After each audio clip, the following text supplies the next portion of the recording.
بسم اللہ الرحمن الرحیم۔ ایک دیہڑے شام دا ٹائم ہے،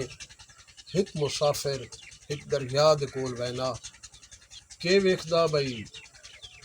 کشتیاں کافی کھلیاں دریا دے کول، کشتیاں تے ملا کوئی نہیں۔ ایک کشتی تو نظر آنی ہے تے ایک اس آخری کشتی تے ایک ملا بیٹھا اس دے کول بہنا تے اس نو آکھدا بھئی یار میں اس دریا تو پار ٹپا۔ وہ آخدا بھائی میں ساری دیار لوکن یہ کام کرے نہ رہا، ساری دیار بندے میں کھڑے نہ دین، ہوں تو شام ہو گئی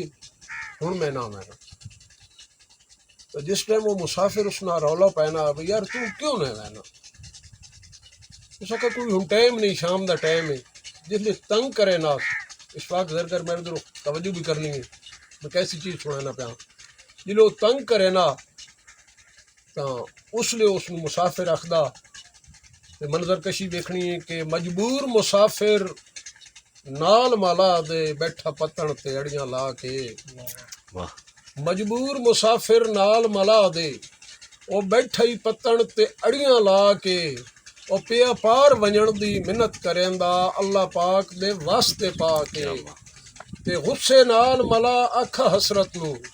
او دس وچلی گل سمجھا کے تو کے جانے میں اج دے دے آئوں کتنے پور ٹپا کے، جس ٹائم اس آکھنا تو کے جانے میں اج دے دے آئوں کتنے پور ٹپا کے، تو اس لے مسافر اشفاق زرگر اس نو آکھنا ملا نو کہ بے درد ملا پردیسیاں نال لمے کیوں چا جھگڑے، واہ واہ واہ کیا بات، بے درد ملا پردیسیاں نال او لمے کیوں چا جھگڑے پائے نہیں، او پچھا رو کے حسرت نکھڑ گیاں دے کدے پتن تے میل کرائے نہیں،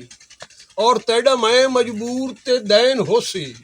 او بھاویں لکھ لکھ روب جمائے نہیں، او دسا کوئی بندہ پورے چ روندا ہا جڑے اج پہ پور ٹپائے نہیں۔ موت ہو گئی جس ٹائم اشفاق زرگر نا اس آکھنا دس کوئی بندہ پورے چ روندا ہا جڑے اج پہ پور ٹپائے نہیں، اس ٹائم مسافراں دھیاڑی ملا دے دھیاڑی دے سین نظر آئے کہ واقعہ یار ایک میں بندہ تا کھڑا دینے، اس ٹائم اس دی تھوڑی جی کاوڑ لے گئی ملا دی تو اس آخدہ پیا کہ اشفاق زرگر بہت توجہ تے گل سنو مجبور مسافر دی گئی حالت بدل ملا دی، واہ واہ گل سن مجبور مسافر دی او گئی حالت بدل ملا دی، آکھے شوق تا نہیں مجبوری ہے اس پتن تے پئی ہوئی واہ دی، اور کیڑے راہ تے حسرت تن لاواں آوے سمجھ نہ مینوں راہ دی، صبح کوئی تے شامی کوئی روے اے کھیڑے بے پرواہ دی، واہ واہ کیا بات کیا بات، بتاؤ گی دوستاں دیاں تے جس لے آکھن بھائی صبح کوئی تے شامی کوئی روے تو مسافر آکھا کہ ہن تو میں پیا رونا، اس دا مطلب ایک میرے دوست ہے سویرے اتھوں پار ٹپا آیا جڑا صبح رونا ہے، تو اس لے بہت توجہ نہ دوڑا سارے دوست کرائے تے مسافر آخنا اس گل اوے گل صاف ملا سمجھاویں ہاں کیوں گل وچ ول چا پائے واہ واہ واہ کیا بات کیا بات، گل صاف ملا سمجھاویں ہاں او کیوں گل وچ ول چا پائے نہیں، انج لگدا ہے کملے حسرت دے چا سفر مزید بدھائی نہیں، اور تیری چپ ہی صاف گواہی دیندی او انج عقل تے پردے آئے نہیں، منزل تو پہلے صدراں دے میرے قافلے مار گھتائی نہیں۔ جس ٹائم اشفاق زرور نا اس آکھنا منزل تو پہلے صدراں دے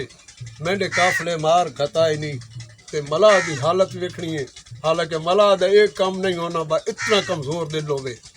لیکن اس ٹائم حالت اس دی میں تھوڑا دوستوں نظر کر رہا کہ رنا ڈھیر ملا مسافر نہیں، رنا ڈھیر ملا او دی گل سن کے آکھے بہو ارمان لوائی، رنا ڈھیر ملا او دی گل سن کے او آکھے بہو ارمان لوائی، او ساری زندگی اے افسوس نہ ویسی مجبور نو شرم دیوائی، مجبور نو شرم دیوائی، اور میری سوچ وچ میریاں باواں دا جنہاں چپو مارا میری سوچ وچ میریاں باواں دا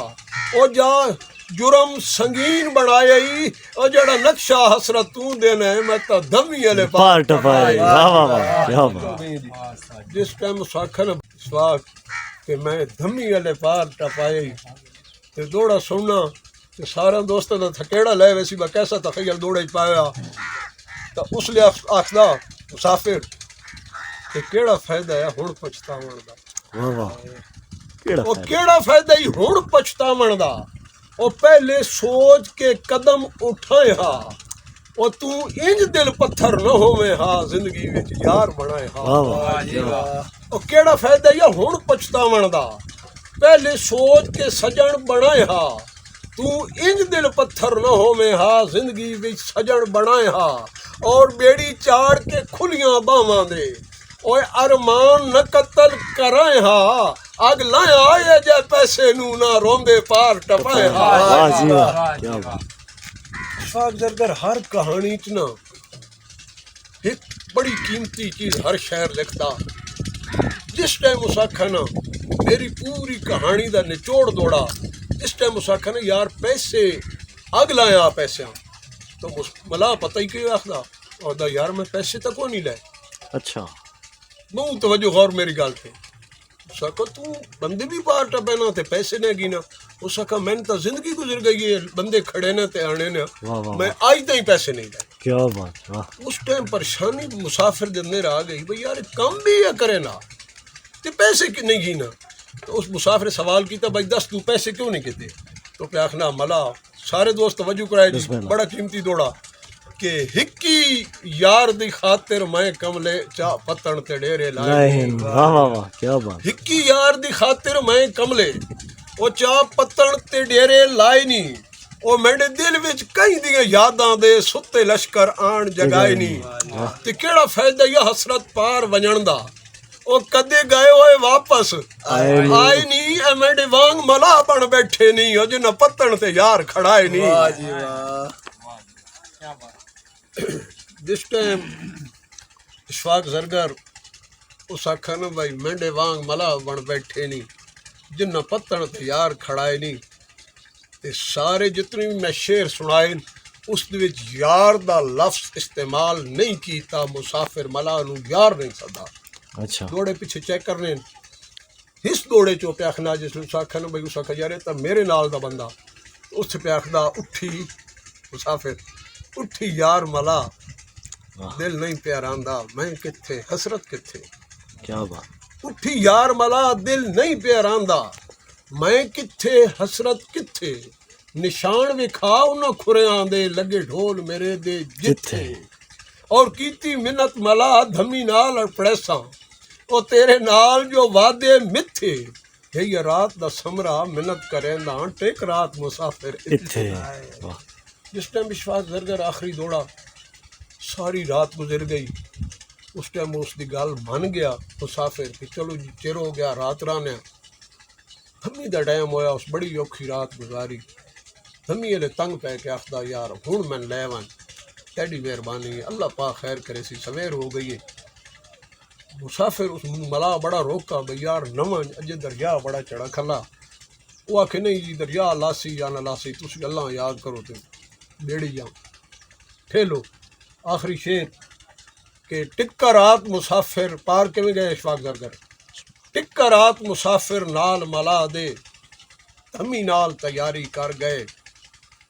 تمی نال تیاری کر گئے اور چڑھا ظلم دا دریا بیڑی تے او لت مجبورن دھر گئے اور حسرت دے نال نصیب ملا دے حسرت دے نال نصیب ملا دے